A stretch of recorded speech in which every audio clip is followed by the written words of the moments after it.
මම පොඩි උදාහරණ ටිකක් ගන්නම් ඔබතුමාලාට තේරෙයි එතකොට මොන තරම් දේවල් කරන්න පුළුවන්කම තියනවද එහෙත් අපි නොකර අපි කරන විනාශයේ දෙස.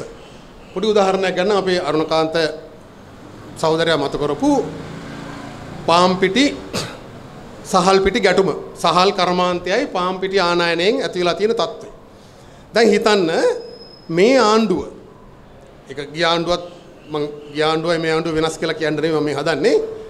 මේ ආණ්ඩුව ආවට පස්සේ පාම්පිටි ගෙන්වන සමාගම් වලට සහනාධාරයක් දුන්නා කිලෝ එකකට රුපියල් 10 ගන්න. එතකොට පාම්පිටි මෙට්‍රික් ටොන් ලක්ෂ 13ක් ආනයනය කරා. මේ කිලෝ එකකට රුපියල් 20ක් දෙවතාවකට දුන්නම මොකද වෙන්නේ? මෙට්‍රික් ටොන් ලක්ෂ 13යි වැඩි කිරීම 1000 කීයද ඒලට සාක්කුවට වැටෙන ගාන? මිලියන 26000. මේ සමාගම අරන් එනවා උඩ සාක්කුවේ සල්ලි දාගෙන භාණ්ඩාගාරයට ගෙවන්න. එතකොට කියනවා මුදල් ඇමතිවරයා හා නිලධාරීන් කියනවා නෑ අපිට ඇති වෙන්න සල්ලි තියෙනවා ඕගොල්ලෝ ආපහු සාක්කුවේ දාගන්න. මේ සමාගම මේ සල්ලි ටික අරන් ගිහිල්ලා මොකද කරන්නේ? ඒ ලාභයෙන් කුඩා කොටසක් දශමයක්වත් පාරිභෝගිකයට දුන්නේ නැහැ. එහෙම දෙන්න ඕන කියලා අපි කියන්නේ නැහැ. පාන් අඩුවට කන්න ඕනේ නැහැ. එදා රුපියල් 30ට තිබුණු පේස්ට්‍රි එකක් දැන් 40යි 50යි. මේ විශ්වවිද්‍යාල කැන්ටිමේ සුබ සාධනෙන්ද අඩු ගන්නට දෙනවා ඇති. එළිය ඔබතුමාලා දන්නවා කීයද මහජනයාට එකෙන් ලාභයක් වෙලා නැහැ. ඒතර මේ රුපියල් මිලියන 26000ක් උඩ සාක්කුවේ දාගෙන ගිහිල්ලා මොකද කරේ? පාම් පිටි කණ එක වැඩි කරා. විවිධ ආකාරයට බේකරි කාර්යයන්ට අල්ලස් දීලා චූම් පෑන් මොනවද වෑන් පාරට දාලා තුන් වේල පාන් කන සංස්කෘතියක් හැදුවා. දැන් කීයද පරිභෝජනේ? මෙට්‍රික් ටොන් ලක්ෂ 17යි. දැන් කීයද සානාධාරය එතකොට? මිලියන 34000යි. මිලියන 34000ක් කියන්නේ මුළු රටේම සමෘද්ධි ලාභීන්ට දෙන මුදල වගේ දෙගුණයක්. ඊට අමතරව රුපියල් 6ක සානාධාරයක් අර දෙන්න ආපු මුදල ආපහු දාගනින් කියලා නෑ පොඩ්ඩක් ඉන්න මගේ ගාවක් තියෙනවා ගානක් කියලා තව රුපියල් 6ක් කිලෝ එකකට දුන්නා ආණ්ඩුවෙන්. හොරෙක් මහජනයා දන්නේ නැහැ. එතකොට හිතන්න යකින් ගානක් මුදල් ඇමතිර මොකාට යනවා ඒක පැත්තකින් තියන්නකෝ.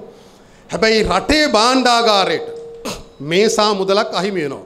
මං කියන්නම් එකෙන් කරන්න පුළුවන් දේවල්. වික්‍රමනායක මහත්තයාට හෙට කිව්වොත් වික්‍රමනායක මහත්තයා කාගවත් ගාවට යන්නේ නැහැ. එතුමාට කවුරු හරි ජනාධිපති හරි ඉන්න කෙනෙක් මොලේ තියෙන කෙනෙක් කතා කරලා කිව්වොත් වික්‍රමනායක මහත්තයා මේ වැඩේ කරන්න කියලා හෙට එතුමා කරයි. හැබැයි එතුමා ළඟට ගිහිල්ලා කායෙන්වත් අහලා මේක කරන්නේ නැහැ. කන්තලේ සීනි කර්මාන්ත ශාලාව අක්කර 20000ක් තියෙනවා. එතකොට ගොවීන් 10000කට අක්කර 2 ගානේ දෙන්න පුළුවන්. හරි? එතකොට කර්මාන්ත ශාලාව හදලා සීනි කර්මාන්ත ශාලාව මැදින් යනවා කළුගඟේ අත්තක්. ඒකට කළුගඟ කියලා කියන්නේ මහවැලි ගඟේ අත්තක්. ඒකේ ඩෑම් එකක් දාලා ඒ මුළු අක්කර 20000ටම වතුර ගන්න මිලියන 1000ක් යනවා. ෆැක්ටරි එක දාන්න මිලියන 5000ක් යනවා. එතකොට මිලියන 6000කින් ගොවීන් 10000කට රස්සා දීලා ෆැක්ටරියත් ඔබතුමාලා වගේ ඉංජිනේරුත් අතුලත්ව තව 1000කට රස්සා දීලා ප්‍රදේශයේ ගමියන්ටත් මේ වක්‍ර රැකියා අවස්ථා තව 17000ක් නිර්මාණය කරලා ඒ ඔක්කොම කරන්න යන්නේ මිලියන 6000යි. ඒක මෙතුමාට කිව්වොත් හෙට මෙතුමා එක් කරනවා. කියන්නේ ඊපස්සේ තියෙන්නේ. දැන් කතන බලන්න 6000 බෙදන්න මිලියන 34000න් කීයද කියලා? කීයද? ඒතර කන්තලේ වගේ ෆැක්ටරි කීයක් දාන්න පුළුවන්ද අවුරුද්දකට අර සමාගමට දීපු සල්ලි වලින්? එතකොට මෙහෙම රටක් මෙහෙම දුවනවා ඇද්ද? දැන් මේ බැරි දෙයක්ද මේ? ප්‍රාග්ධනීය ප්‍රශ්නයක්ද? නෑ. කිරිපිටි සමාගම් වලට මිලියන 10000ක් ඒ වගේ බදු සාහනයක් දෙනවා අවුරුද්දකට. වික්‍රමනායක මහත්තයා ආරම්භ කරපු කිරි ෆැක්ටරිය දාන්න වේදන් උනේ මිලියන 1500යි. එතකොට අවුරුද්දකට ෆැක්ටරි කීයක් දාන්න පුළුවන්ද? කන්තලේ එකයි, වවුනියාව එකයි, යාපනයේ එකයි ඔය හැමතරම දාන්න පුළුවන්. හරක් ඉන්නවා 1,15,000ක් ඉන්නවා රටේ. කිරි දුවන්නේ නැහැ. දෙවට වැඩන්නේ නැහැ.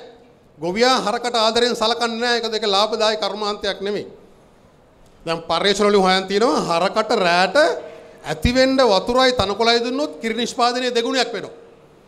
ඒතර හරක ආදරෙන් බලා ගන්න ගොපල්ලෙක් ඉන්නවා නම් නිෂ්පාදනයේ හෙට උදේ දෙගුණයක් වෙනවා. ඇයි වෙන්නේ නැත්තේ?